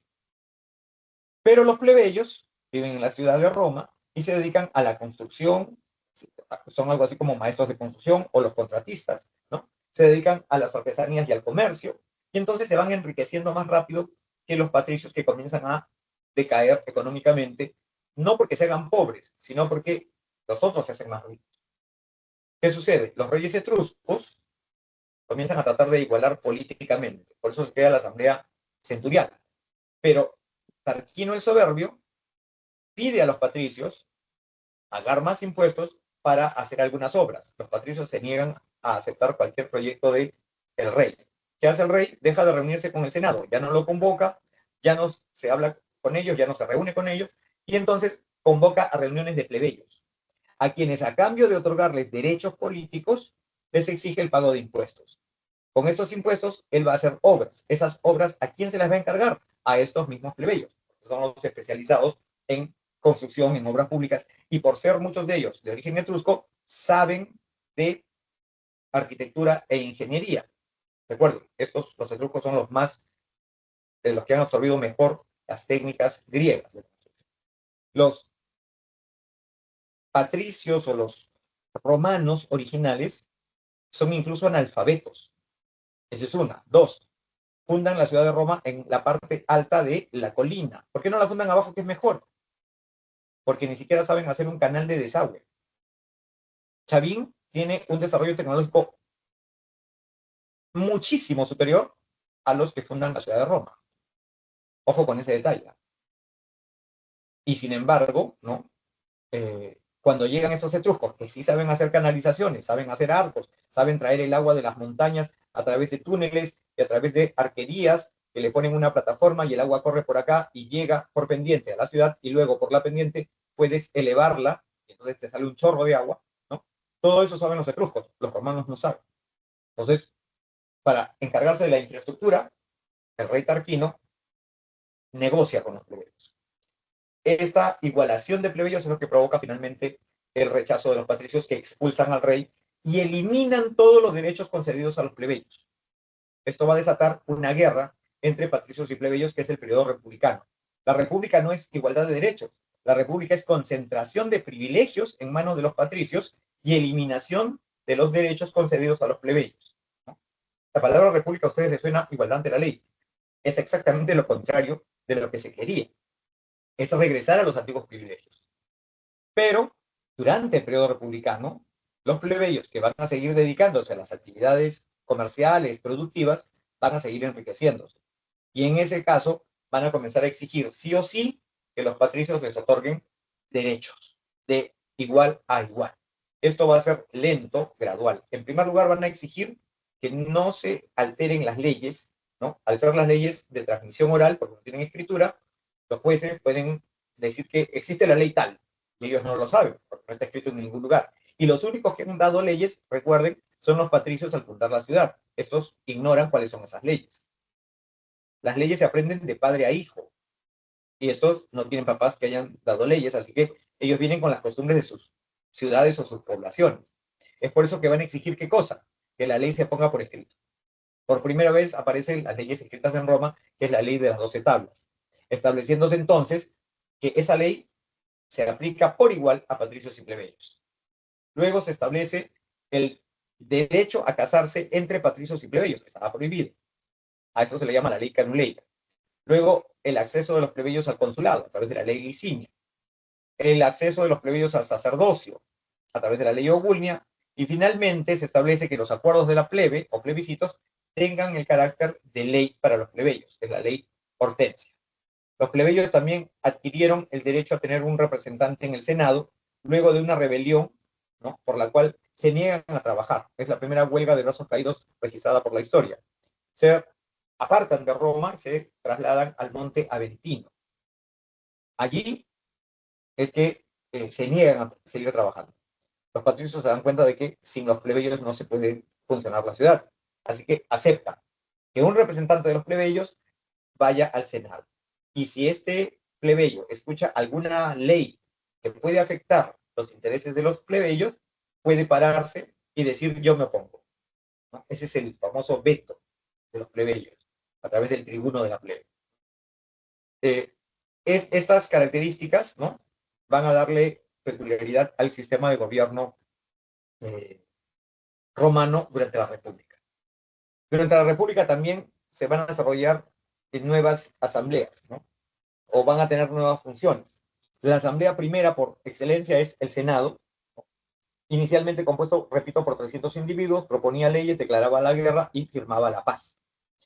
Luego está la asamblea curial, compuesta por patricios divididos en 30 curias, que es la más antigua, fundada durante la monarquía. La asamblea centurial, fundada durante los reyes etruscos, compuesta por patricios y plebeyos divididos en grupos de 100. Se reunían en el campo de Marte. Era convocada y dirigida por los cónsules, aprobaba las leyes y elegía a los nuevos cónsules. Esa es la asamblea centurial. La asamblea tribal está compuesta por la plebe dividida también en tribus. Eso no está aquí, por eso lo estoy dictando. Y esta asamblea tribal está presidida por el tribuno de la plebe.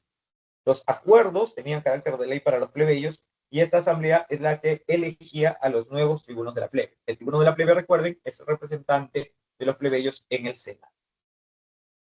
El Senado está compuesto solamente por patricios, inicialmente, ¿no?, durante mucho tiempo. Ahora bien, respecto de las magistraturas, ¿no?, son los funcionarios que dirigen y administran el Estado, ¿no?, y en primer lugar están los cónsules, máxima autoridad ejecutiva, que a imitación de la diarquía espartana son dos. Solamente se cumplen las leyes que ellos dan si están de acuerdo. Si uno de ellos está de acuerdo, esa ley o propuesta no se toma en cuenta. Dirigen el Senado y el Ejército, y luego de su mandato, que duraba un año, debían rendir cuentas al Senado. En tiempos de crisis, ¿no?, se elegía a uno de los dos cónsules y se le nombraba dictador, ¿no? Miren, el tirano es elegido entre los griegos, el dictador es elegido entre los romanos. Cuando ejerce funciones un dictador, su periodo máximo puede ser 6 meses. Se le encarga salvar a Roma de cualquier peligro extraordinario que afecte la sobrevivencia de la ciudad, ¿no? Su poder es absoluto, pero solo por 6 meses. ¿Okay? Otros funcionarios importantes, los tribunos de la plebe, ¿no?, que hacen uso, repito, del veto u oposición contra cualquier decisión del Senado. Los cuestores son los contadores del Estado que recaudan los impuestos y administran el tesoro público. Estos son los cuestores. Luego tenemos a los censores, ¿no? Profesor, estos revisaban los textos a ver si había porno. No. Los censores se encargan de realizar el censo o empadronamiento de las personas y de sus bienes. A ver cuánto tienes, para ver cuánta riqueza posees. ¿Es bien habida o mal habida? ¿No? ¿La has obtenido por medios lícitos o ilícitos? Vigilaban la moral pública y la moral privada. Pero a eso ustedes no le apliquen el criterio actual.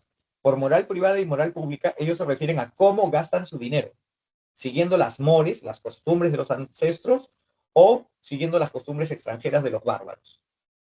¿Por qué es importante esto? Porque para ellos, recuerden, los patricios inicialmente son gente que escapa, que funda una ciudad y se divide en la tierra y son campesinos. Fíjense, cualquier campesino del Perú hoy en día, campesino de verdad, trabaja de sola noche, vive con lo poco que le da el campo y sus vaquitas y está feliz. Lo traes a la ciudad, le da estrés y se muere. Ojo, esa forma de vida tan sencilla y simple para ellos es virtuosa. Por lo tanto, ahora que ya hay romanos que tienen negocios, que tienen esclavos, que tienen dinero, que tienen clientes, gente que trabaja para ellos se preocupan porque los romanos mantengan esas mores, esas costumbres ancestrales de virtud, de austeridad, ¿no? Y de sencillez. Por eso vigilan la moral pública y la moral privada. ¿Cómo gastas delante de los demás? ¿Cómo sales a la calle? ¿Cómo sale tu mujer, tus hijos? ¿Cómo gastas tú cuando invitas dentro de tu casa? ¿Cómo haces tus fiestas? Si derrochas tu dinero, si gastas mucho, si te endeudas bastante, si compras más de lo que necesitas, el censor te anota en una lista negra llamada, y te censura. Cuando alguien presenta en la lista de candidatos tu nombre, el censor se levanta y dice, yo lo censuro. Y la pregunta es, ¿por qué usted lo censura? ¿No? Marco Claudio es un excelente ciudadano. Su papá y su abuelo eran excelentes, pero él se gasta la plata de su propio negocio en grandes fiestas. Le compra objetos de oro y plata a su mujer. No es humilde, no es sencillo, es un derrochador. Que derroche su plata no nos interesa mucho, pero si le damos un cargo público, así como derrocha la plata propia, con mayor razón va a derrochar la plata de todos, la plata del Estado. Por eso yo lo censuro. O sea, los censores tienen la función de verificar cuáles son las costumbres de las personas para ver si es que convienen o no convienen ser candidatos a cargos públicos. Porque si son despilfarradores, que cometen fraude, que paran endeudados, esa gente no es apta para un cargo público. Si es un pobre, se va a enriquecer a través de la función pública. A ese también lo censuro. Claro, hoy en día no tenemos eso y ya saben cómo nos gobiernan. Los ediles son funcionarios encargados de la ciudad, lo que modernamente llamamos el ayuntamiento o la municipalidad. Ellos se encargan del orden, ¿no? El ornato, la conservación de la ciudad, el aprovisionamiento de los mercados, el mantenimiento de los caminos, ¿no? Y también la organización de los juegos para la distracción de la población. En cuanto a los pretores, que está por acá, me estaba olvidando, los pretores, ¿no? Los pretores son un cuerpo de funcionarios muy importantes. Ellos van a administrar justicia en las provincias y en las ciudades de provincia, o sea, fuera de Roma. Ellos hacen ejecutar las leyes. ¿Qué leyes? La ley de Roma, no, porque ellos no están gobernando en Roma, ellos están gobernando fuera de Roma. Por lo tanto, ellos hacen cumplir las leyes locales. Esto quiere decir que los pretores romanos respetan las tradiciones legales de los pueblos vencidos. Roma respeta las leyes de los pueblos vencidos. No les impone su propia ley. Es por eso que ustedes tienen un ejemplo. En Semana Santa, ¿no? Aparece en las películas y en las representaciones teatrales, ¿no? Ante Pilatos, Jesús acusado por los miembros del Sanedrín judío, que es el tribunal eclesiástico de los judíos. Jesús es un judío. Y entonces lo llevan ante el representante, el gobernador romano, Herodes. Perdón, Poncio Pilato. Poncio Pilato que dice, traigan agua, se lava las manos y dice, yo me lavo las manos de su sangre. Júzguenlo ustedes según su ley, porque a Cristo, que se le acusa de haberse declarado hijo de Dios y rey de los judíos, Roma no lo puede juzgar. De acuerdo con la ley romana, Roma fue fundada por el hijo de un dios, Rómulo, hijo de Marte y Rea Silva. Y en la religión romana, los dioses bajan del Olimpo y tienen hijos e hijas con los seres humanos. Y están los semidioses, Teseo, Perseo, etc. Así que nadie te va a matar por eso. A lo más te harán un templo. Roma no puede juzgar a un judío por un delito bajo la ley judía, porque en primer lugar no es un ciudadano romano. Así que juzguenlo ustedes según sus leyes. Decir que eres hijo de Dios para los judíos es una blasfemia de primer nivel y la pena es muerte y será aplicada. Al revés sucede cuando años después un judío se convierte al cristianismo, se llama Saulo, y entonces los judíos, ¿no?, que antes lo veían en las sinagogas persiguiendo cristianos, ahora lo ven en las sinagogas predicando el mensaje de Cristo. Lo toman preso y lo llevan ante el gobernador romano y lo acusan de cometer sedición, de estar difundiendo ideas peligrosas. Es un terruco, ¿no? Es de sendero. Y entonces, ¿qué dice el pretor? Bueno, te acusan, habrá que juzgarte de alterar el orden público y difundir ideas perniciosas. ¿Qué es lo que le contesta a Saulo, que ahora se llama Pablo? Tú no me puedes juzgar a mí, porque yo soy ciudadano romano. Los judíos no me pueden acusar ante ti, que eres gobernador romano. Si me acusan o me acusas tú, funcionario de Roma, yo como ciudadano romano tengo el derecho de pedir que me juzgue el César. ¿Y qué hicieron? Los judíos no lo pudieron tocar, ni crucificar, ni apedrear. Lo mandaron a Roma para ser juzgado ante la corte del César, porque él era judío, hijo de otro judío que compró la ciudadanía romana. Algo así como peruanito con pasaporte de Estados Unidos, ¿no? Entonces, Roma solo juzga a los romanos, no juzga bajo el derecho romano a los sometidos o a los habitantes de las provincias conquistadas. Roma tiene el jus gentium, que es el derecho de gentes, el derecho para los extranjeros, y el jus civilis, que es el derecho de los habitantes de la ciudad de Roma. Los pretores, a través de sus sentencias, han conservado lo que se llama el derecho pretoriano, que es el derecho que hoy en día siguen Inglaterra, Canadá, Australia, Estados Unidos, Sudáfrica. Países, ninguno de ellos está en el tercer mundo, porque ellos mantienen el derecho de la República Romana, un derecho que se ajusta según las características de cada lugar, de cada población. No es un derecho unificado, como en el caso del Perú, Bolivia, Argentina, México, que son países del tercer mundo, donde la capital pone su norma al resto de territorios y poblaciones. Eso no había en la República Romana. La expansión se va a dar, como les dije, a partir de la península italiana. Luego, ¿no?, de haber conquistado toda Italia, se lanzan a luchar contra Cartago y obtienen todos los territorios que fueron de Cartago.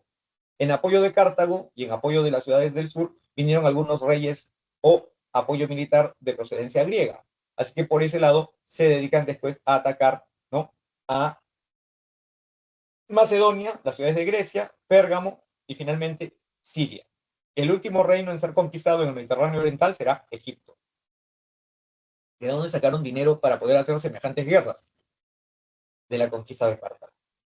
Cartago, que tiene un imperio comercial bastante amplio, que tiene tierras de cultivo manejadas por miles de esclavos, al ser derrotada, toda esa riqueza pasa a manos del patriciado romano.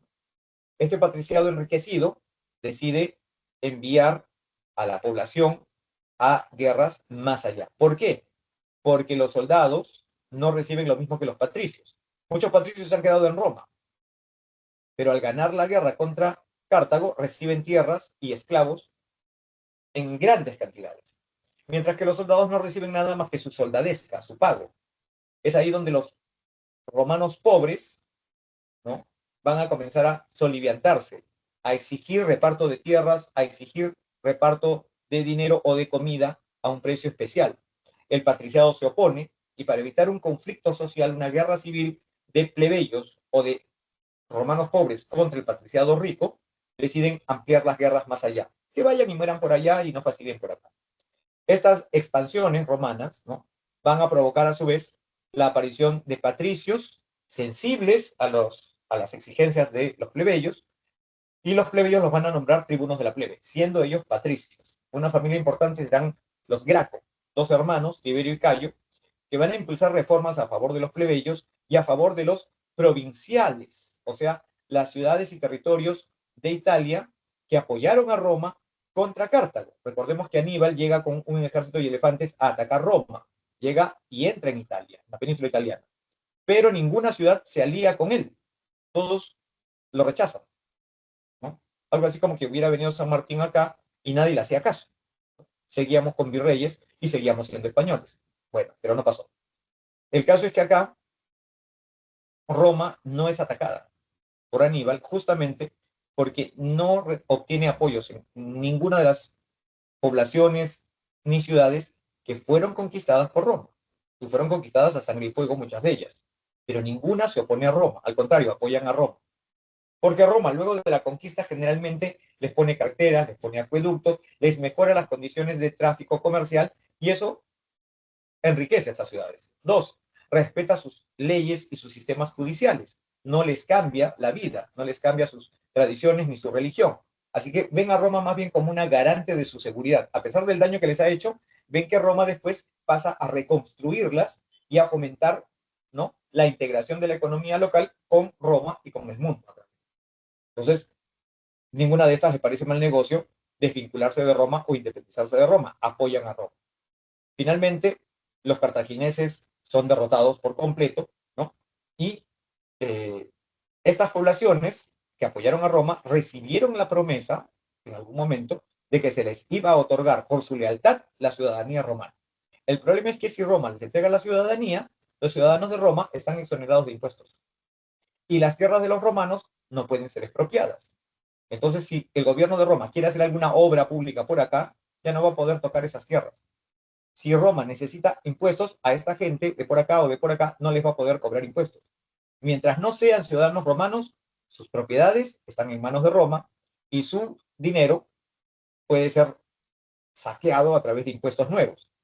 Entonces, por eso también ellos ven como inconveniente cumplir con la promesa dada.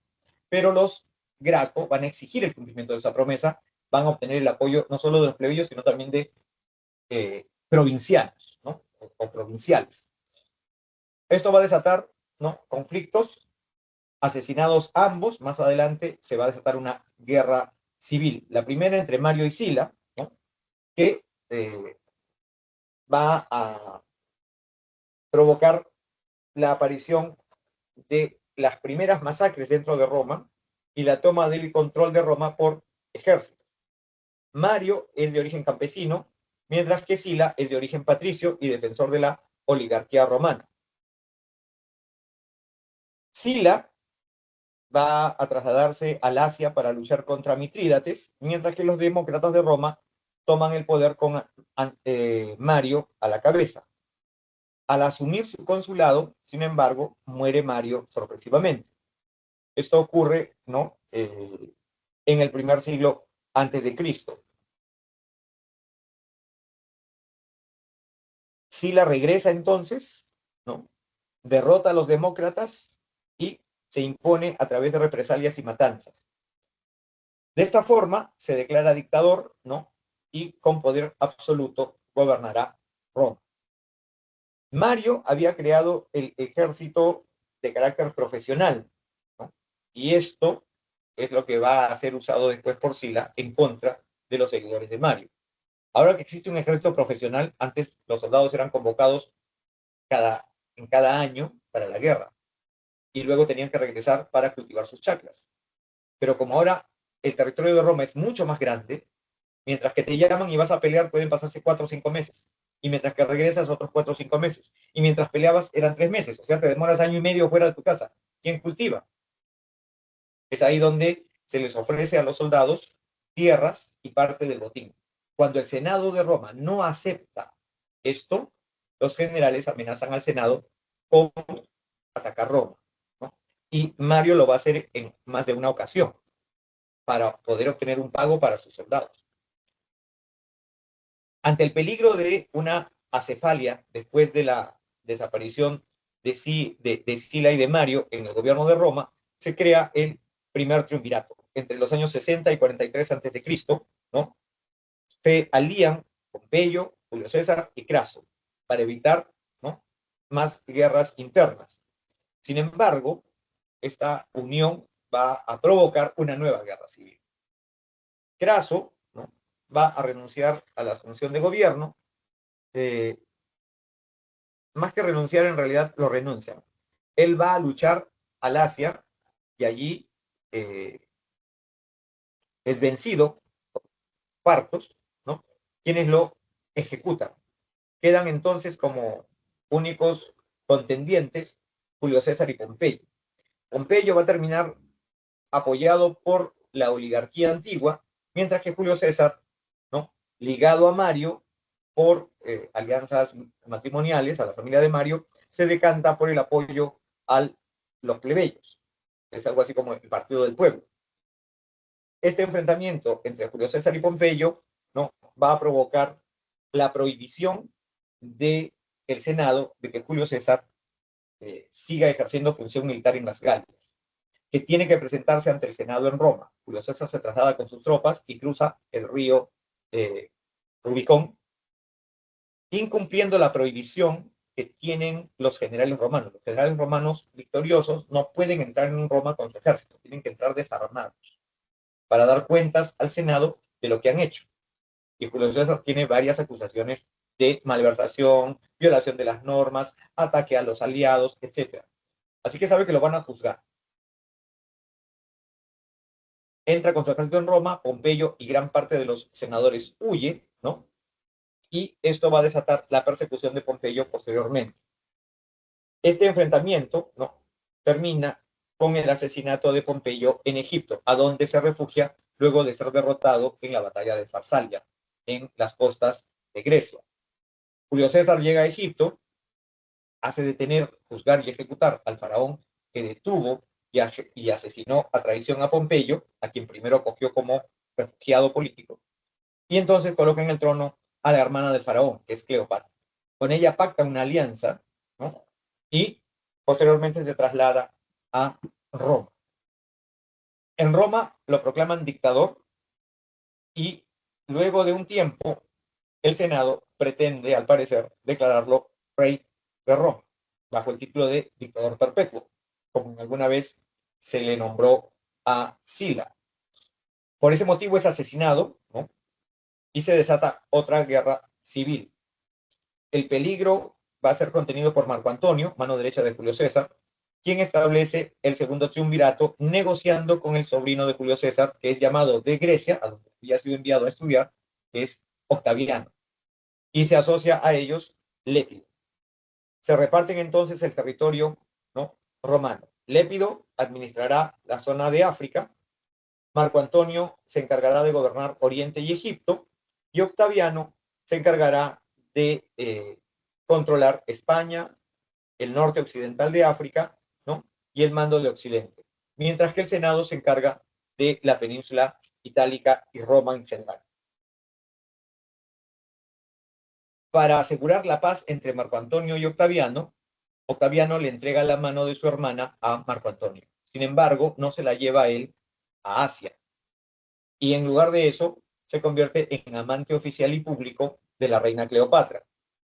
Esto desata un conflicto político y también ético, si se quiere, o moral entre los patricios romanos. Termina acusando a Octaviano a Marco Antonio en el Senado de estar conspirando con Cleopatra para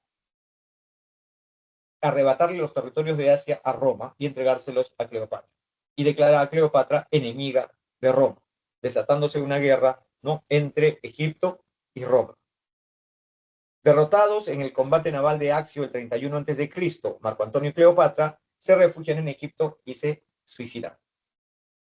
Octaviano entra triunfante y convierte en una provincia del Imperio Romano, ¿no?, o de la República Romana en ese momento, a Egipto. Con eso, el último reino independiente que existía en el Mediterráneo acaba de ser conquistado.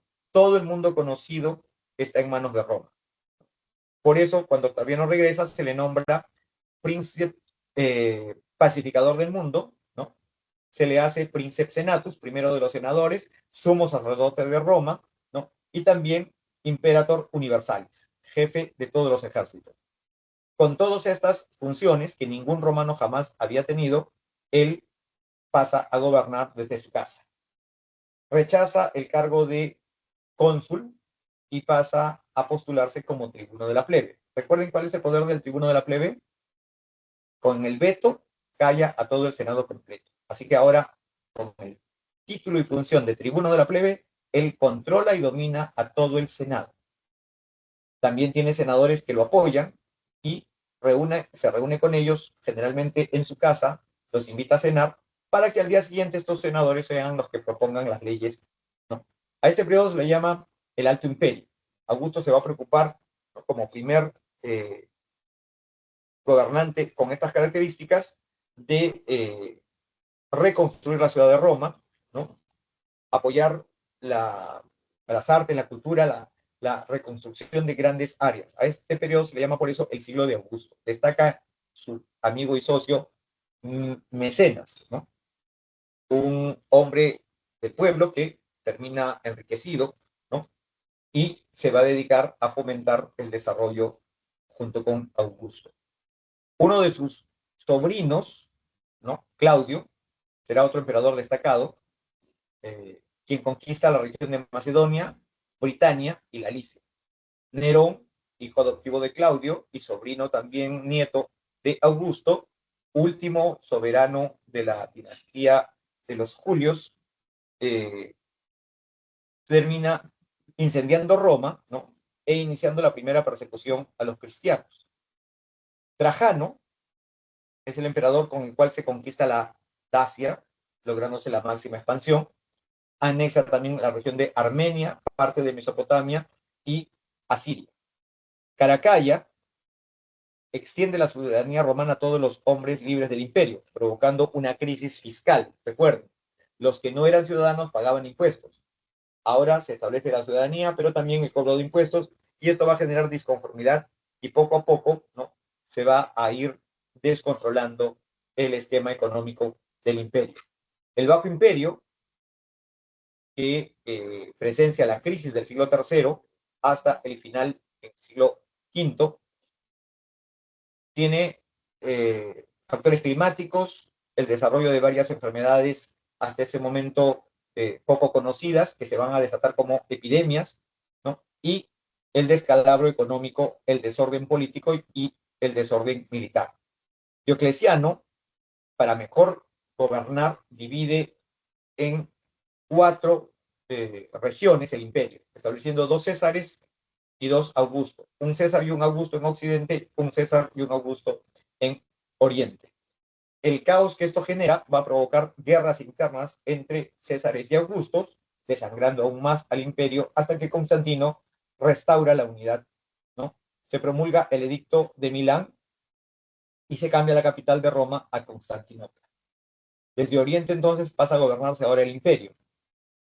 Es allí donde Teodosio, en la ciudad de Tesalónica, emite el famoso edicto del 380, por el cual se prohíbe la enseñanza de todas las escuelas, excepto la escuela cristiana, que se convierte en la religión oficial. Se ordena cerrar todos los templos y destruir todas las estatuas de los antiguos dioses y los cultos antiguos.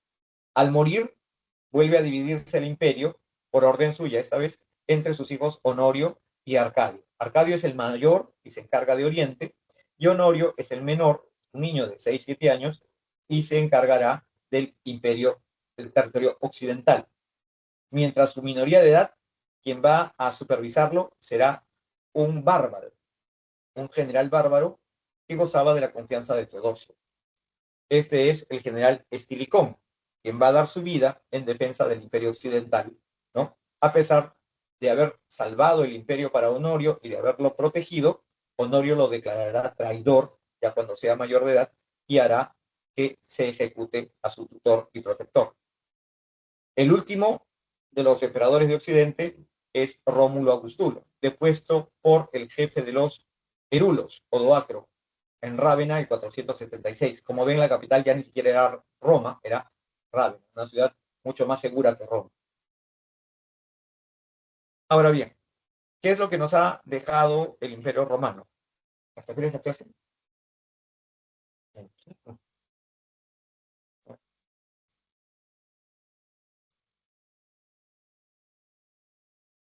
A nivel del derecho, ¿no?, lo que hemos recibido es el derecho, la forma de ejercer el juicio, que es el debido proceso, como se le llama, ¿no? Y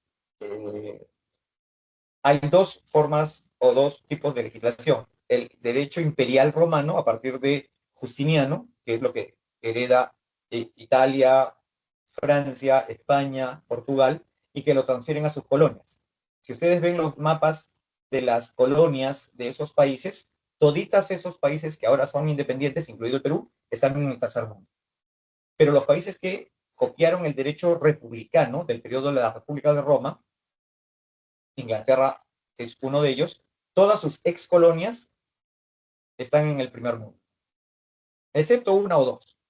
¿Por qué? Porque ellos han copiado el derecho republicano. El derecho republicano es un derecho con diversidad de jurisdicción legal. El derecho imperial es una sola jurisdicción legal dirigida por la capital.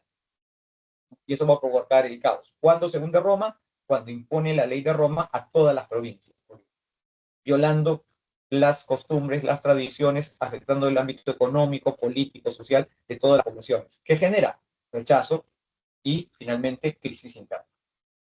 A nivel religioso, ¿no? Tenemos las figuras de los dioses principales que exigen, en el caso, por ejemplo, de Minerva, ¿no? La virginidad. En el caso no está la diosa Hera, que es la santa patrona del matrimonio y de la familia para tanto griegos como romanos, ¿no? Vesta, que es otra diosa por excelencia romana, que exige el culto de las vestales o vírgenes. Entonces, esto se traslada después al cristianismo. La moral estoica de los romanos va a ser muy querida por los cristianos, y muchos estoicos, que son patricios muy importantes, van a adoptar el cristianismo justamente por la similitud entre el estoicismo y el cristianismo original. Literatura también está el aporte grecorromano, y en arquitectura, ¿no? Las alcantarillas, es decir, no solamente los acueductos, sino también los desagües, una técnica que hasta el siglo XIX-XX no se volvió a ver en Europa y en el mundo. El uso de las llaves de agua, las diferenciales, el cemento que se fragua en el agua, etc. Todas estas obras, ¿no? Incluidos los puentes que todavía están en uso en Europa, demuestran la calidad del trabajo romano. Número 1, Esculapio. Número 2, Destrucción. Número 3, Berenice. Número 4, Demóstenes. Y número 5, Andrómeda. Bien, jóvenes, los dejo entonces. Me pasé unos minutitos, no me di cuenta, pensé que nos demorábamos más. Nos vemos la próxima semana.